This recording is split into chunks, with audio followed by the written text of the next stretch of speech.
And we kick off this evening with a look at the cinema. I'm not a complicated man. I like cinema. It's beautiful, beautiful cinema. Cinema history come to life. I found my solace in the small cinema I went to every Thursday night. I'm a professor of cinema. I go to the cinema for the stories. There was no competition between the cinema and seminar. I mean, it's not within the realm of conventional cinema. And now, here's Pace and Johnson with a cinema review.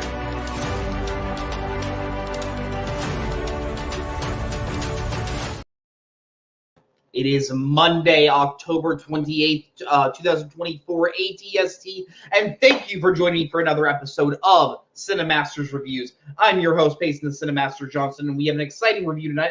Wrong tab. Well, if you click on the video, you know what's coming up. We got an exciting review tonight, a show tonight where we are reviewing Venom: The Last Dance, the third movie in the Venom trilogy, as well as Conclave, the new film from Edward Berger, who directed the remake of All Quiet on the Western Front a few years back. I say we jump right in, and we are going to be talking about Venom: The Last Dance. Like I said, this is the third film in the Venom franchise. This is I believe, the sixth film in Sony's non-MCU Marvel universe that kind of started with the Venom films. It includes all those. It includes Morbius. It includes Madam Web. All bad movies as far as I'm concerned, which should probably tell you the quality that this movie was proceeding when, if you were to walk into this movie, this one is directed by Kelly Marcel, who wrote the other Venom films. This one picks up right where Venom Let There Be Carnage ends, where Eddie Brock is on a beach. He's just in a bar trying to enjoy his life. He gets sucked through a portal back to his world. If you saw Spider-Man No Way Home, they're still trying to do multiverse stuff. Even though they sort of like squashed that right out of the gate with this movie, and Eddie is now back in his world, and he is trying to get from San Francisco to New York in order to clear his name for some of the actions that happened in Venom: Let There Be Carnage as he's making this road trip. Every time he seems to go into the Venom form, there are these beasts that seem to have the ability to see him and to sense him, and they can only sense him when he is in his Venom form. So he has to try and do that as little as he can and keep a low profile as he's heading to New York, because there is a villain in another dimension by the name of Knoll who is hunting him down. In addition to Knoll, the U.S. government is hunting him down. The commander, played by Chiwetel Ejiofor, wants to kidnap Eddie Brock to take him down. There's a scientist played by Juno Temple who wants to study the symbiote. Lots of stuff, lots of comic book stuff. Look, I think the evolution of this trilogy has been both hilarious and kind of embarrassing. When it came to that first Venom movie, it's not good. It's a pretty bad movie, but I think there were moments where when it just went completely balls to the wall and just kind of acted more like a comedy, that's when I kind of enjoyed it the most, mainly because Tom Hardy was just so committed to this role of Eddie Brock. The relationship between Eddie Brock and Venom, where Venom is just constantly shitting on him the whole time, and Eddie Brock like consistently just loses and loses throughout all of these films. I always thought that was kind of fun. So I did, even though Venom: Let There Be Carnage is a terrible film, I actually kind of liked it because it leaned so far into the comedy that I couldn't help but be entertained. So yeah, like I said, I think the evolution of this trilogy has been really funny, but at the same time kind of embarrassing, where it seems like Sony has just kind of accepted the fact that they just can't make these movies good, so they just lean into the so bad it's good elements. And I think this movie, it almost gets there at points. My favorite parts of this film are when you're just following Eddie, played by Tom Hardy, and Venom as they're traveling through America, and they're just ripping on each other the entire time. You can very clearly tell that Eddie still hates the fact that he has to kill human beings, so he tries to kill the worst type of people that are attacking him.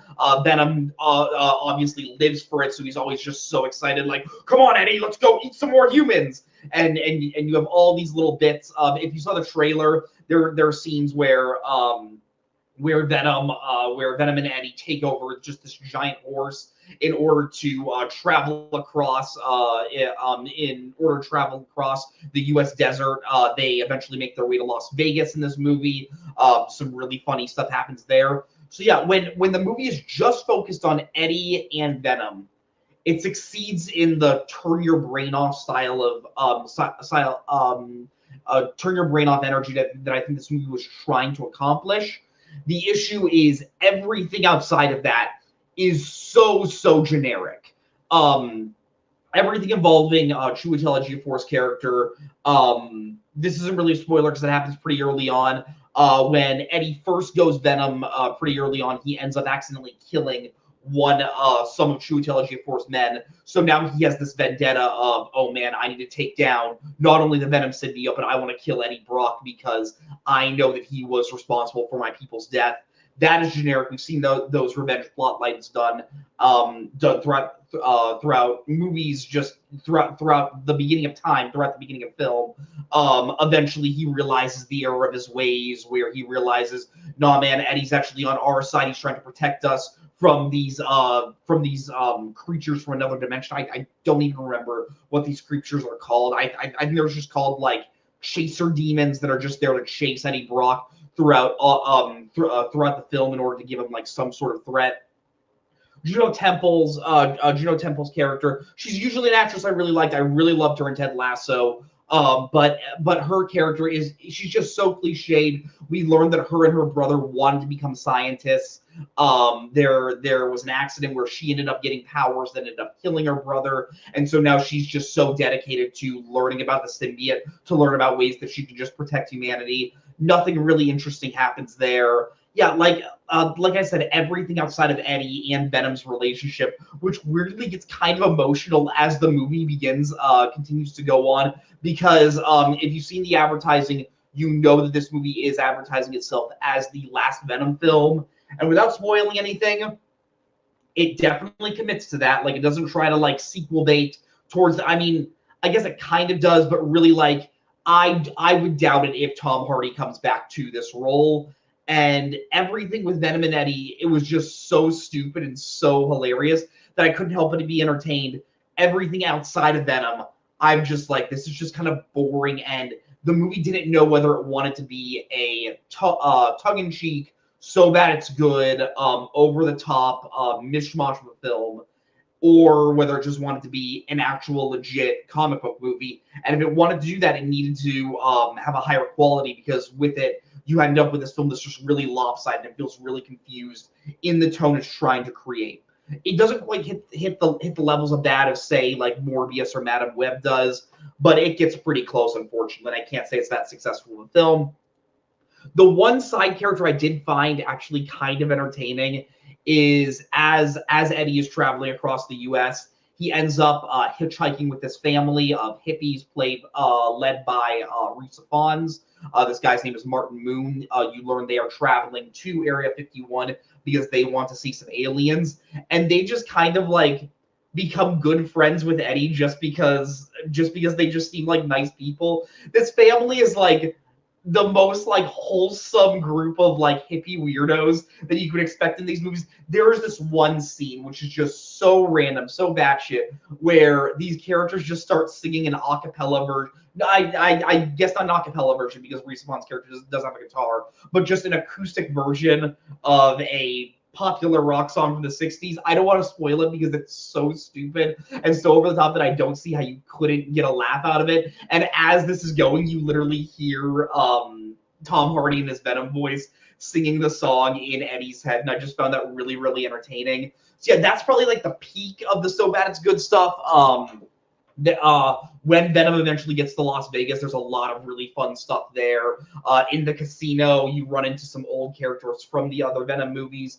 Even though Michelle Williams didn't come back for this movie, can't blame her for not wanting to come back. These movies did nothing for her as an actress. So yeah, like there is a solid chunk of this movie, and there is a good amount of scenes that I did find myself very entertained by. But man, a lot of it just seems like the same old tired superhero dreck that we are so used to. And watching this movie, at least the bad portions of it, it really felt like I was watching the superhero genre kind of die in front of my eyes. Like, I think most people have kind of gotten the sense that like the comic movie genre is kind of starting to weigh down a little. They aren't quite dominating the box office they once did. I think Deadpool and Wolverine did a really good job at lampooning this, at still making like these really interesting meta jokes about it. This one just feels like It's aware that this is a dying genre, but it's trying so hard to grasp onto the life, onto the last bit of life it has.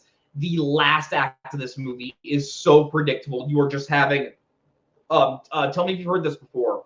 Venom and a bunch of other clones of the main hero, that being Venom, are fighting a bunch of faceless monsters in a slightly futuristic setting. If that sounds familiar to you, I can't blame you, because it was definitely familiar to me, and I just felt myself rolling my eyes at the finale.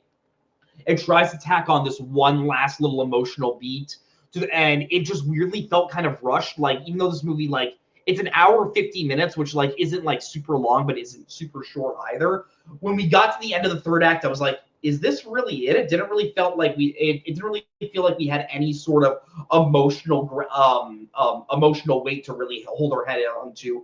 I know this might seem like I'm really putting in a lot of thought into the third film in the Venom franchise, but I try to review every movie on a fair scale. I try to give it its fair chance, and I just got to be honest. I just don't think this movie really did anything. Really did anything that special. It had a point where I think it was just a little bit more unembarrassed about what it was trying to be. I think we could have had a more entertaining movie, but as for what it is, I do think it is kind of a failure, like the other Venom movies. If I were to rank this movie on a scale of 0 to 10 videotapes, which is how we review movies here, Cinemaster's review, 0 being awful, 10 being incredible, I'm going to go fairly low, and I'm going to give it a 4. I don't think it's the worst movie I've ever seen. I've definitely seen movies I've liked a lot less than this. There are moments where I was entertained, but even with the moments I was entertained, I was kind of entertained in spite of the movie. Like, I was definitely laughing at the film. And while I don't hold that entirely against it, because I do feel like there are a lot of scenes where you are supposed to be laughing at it, I just wish this movie would have committed to either being a comedy or being a legit dramatic sci-fi superhero movie. And I think that's the issue with it. If you are just so invested in the Sony Marvel movies, I guess go see it. You can skip this one if you haven't seen any of them, or if you're just not a fan of them, this movie isn't going to really do anything for you. But yeah, I say we head right into our second review of the night, that being Conclave, directed by Edward Berger. Like I said, he directed the remake of All Quiet on the Western Front that came out 2 years ago. This is a really interesting movie. This film takes place on the it is a fictional story. It takes place on the death of the day of the death of the most recent pope, and you are following the Catholic Church as they are trying to decide who is going to be next in line to take over the Pope position. And you have many different candidates. They all have many different ideologies for how the Catholic Pope is going to be dealt with, for how they want to lead the Catholic Church. The main character is Ray Fiennes, who plays the character of Dean Lawrence. He is not one of the Pope candidates, but he is the person that is leading this conclave to decide who will be the next Pope. And you're watching him as he has to deal with all these different figures and how they believe that the Pope should be held, led. He believes that I need to get the characters' names. The priest played by Stanley Tucci is the one that he believes should be the next Pope. Cardinal Bellini is that one. Cardinal Tremblay is the Pope that is the most popular, played by John Lithgow. There are several. Cardinal Tremblay is the most popular, next in line cardinal. And without spoiling too much about how this goes into, you see all these different conversations about what the other cardinals think of each other, what they believe is the best way for the Catholic Church to go. And I found this to be a really, really interesting and entertaining film. For a movie about selecting a new pope, I was really surprised as to how entertaining Edward Berger was able to make these scenes. 90% of this movie is just conversations of characters talking in like a cramped room, or it's just scenes of the entire conclave just listening to the votes. Every time we saw the votes get read out and hearing where each cardinal stood in the totals to become the new pope, that every time I was kind of on the edge of my seat. And you go back to that many, many different times, like the first act of this movie is kind of like the eve of the eve of the conclave, and then the main meat of this movie, you were just watching like day 1 of voting, day 2 of voting, day 3 of voting, and every time a vote happens, all the characters go back to see like, okay, how can we maybe sway these people to go to side with this cardinal, and how do we sway people to side with this cardinal? Some things start happening. Some things come out about different priests that doesn't paint them in the best light, and maybe they have to step down. It's a really, really interesting movie. I think it was on the verge of being a movie that I absolutely adored. Something I did absolutely adore, though, is Ralph Fiennes is so good as your main character. I think Ralph Fiennes is one of the best actors working today, one of the more underrated actors, and he just has such a sense of gravitas and plays the character of Dean Lawrence with such a sense of nobility. Like, as the movie starts going on, people start to get behind Dean saying, hey, why don't you want to be the Pope?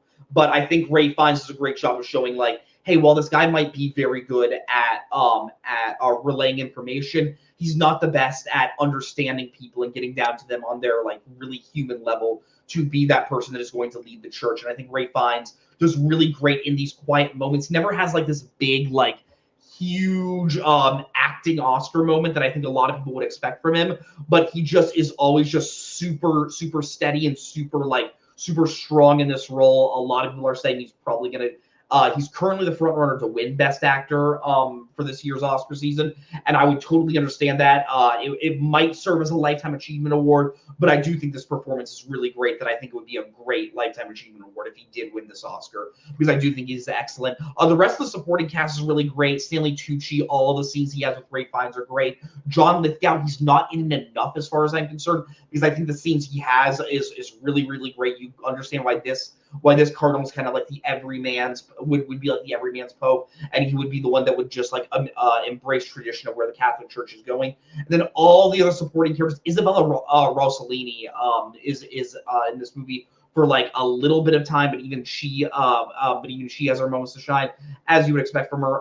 Carlos Diaz, without getting too much into his character, he plays a cardinal named Cardinal Benitez, who is not in the running to become the pope, but all the scenes of hearing why he sides with Dean Lawrence are really, really great. And yeah, I think from an acting perspective, I think this was a really, really great movie. Also, the technical side, the production, the sound, and the score of this movie, I think are excellent. Specifically, the production. Like, this movie takes place entirely in the Vatican churches, and just seeing all these characters walk around with these gorgeous sets and this gorgeous architecture. It's really, really great that Edward Berger was able to capture this setting in such a strong way. And yeah, the score by Volver Bertelmann, even though like you're not watching the most epic things happen, the score just adds like a more grand nature to what you're watching. And when you have this story that is kind of like, it's small in the sense that you're just watching people talking, but it's huge in the sense that like the Pope is the second most protected figure in the world, and just knowing that whoever takes this job is going to have such a huge responsibility. I think it really does. The script does a great job at capturing that gravitas, and Edward Berger does a really great filmmaking, which surprised me because I liked the remake of All Quiet on the Western Front. I didn't love it. I think this one, I think Edward Berger's direction is even better here. This sounds like I really, really loved the movie, and I did really like it. I didn't quite love it because I just had a few too many like small grievances with it. Like I said, it gets into the differences that all of these different cardinals would bring, all the different like potential popes, but it never really sinks its teeth into like, okay, but why would this person be such a disaster for the church? Or why would this person be so incredible? What are the huge differences? We know they're different because the characters tell us, but we never get an experience to see why they're different and why they why each character has such an issue or such a leaning to the different cardinals. And I wish the movie would have taken maybe like a little bit more time to dive into how these characters differ. This movie's around 2 hours. Honestly, it's one of those rare movies where I wish we could have had an even longer movie, maybe like a 2-hour, 15-minute film, just to hear those scenes of these characters discussing even more and having even more conversations to see, okay, what makes you different from this character? What makes you different from this character? What makes you different from this character? Because while we know they're different because the characters tell us, we never as an audience get to see, because we don't really get to see their philosophy too much. The other major thing, without spoiling, the ending of this film is going to be extremely, extremely polarizing. Just with when the new pope is decided, which does happen at the end of the film, there is a new pope decided. Something is revealed about this pope in the like last 10 minutes of the film, and it is a huge, shocking moment. And I want to get and the characters treat it as a big moment, but I don't think it was handled that well. One, there were no real hints as to this occurring, that this character was hiding something this huge. And two, I just think it felt like the filmmakers were trying to give the audience like one last gotcha moment before they left the theater. And I think it just kind of felt a little lazy and a little bit like overcompensating. Like the filmmakers didn't have enough faith in the script that they made, in the movie they made. They needed to add one last layer of something super exciting to leave the audience on a like, oh man, can you imagine this happen? And I just think the movie was good enough that it just did not need that last little twist at the end. And I think if it would have just left with the new pope, the new pope is decided. Some people are unhappy with it, but the majority of them have a good look on what the church will be. I think that would have been more effective as to how Edward Berger did this twist. If he was going to do this twist, I think it just needed to be handled in a better way. I think it needed to be maybe hinted at a little bit sooner. Maybe you have a little bit more time to really digest what this means, what the difference, how this will change the church going forward. Because how it was, I do think it was a little bit of a blowback on the film. If I were to rate this movie on a scale of 0 to 10 videotapes, I'm going to give it a 7.5. Look, I do think it was a good movie. I think it was a very entertaining movie, honestly. Like, for a movie about deciding who was going to be the next pope, I was shocked as to how just entertained it, like, really just like gripping to see what was going to happen next. If you want like a good solid thriller to go see in theaters right now, this is what I would recommend. You're probably going to hear about it come Oscar season.